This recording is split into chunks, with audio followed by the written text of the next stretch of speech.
Okay, this is what NATO looks like. And you can look at the United States with our western and eastern coasts that are unencumbered. You wouldn't be able to blockade those. The two narrow seas are the Sea of Labrador and the Caribbean.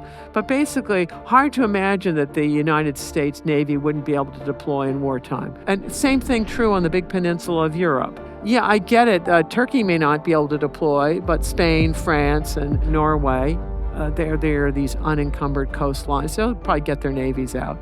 It turns out that Russia is much more vulnerable to blockade than the other way around because it's very easy to close up the Baltic and Black Seas. And they're hemmed in, and it's all way up north.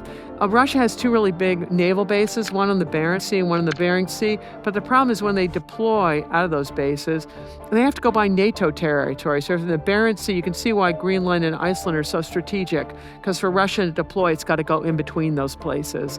And then on the Bering Sea, the more promising one for Russia, it has to go by the United States. And the problem is, how do you supply the thing on the Bering Sea? It's just a long way from any industrial base.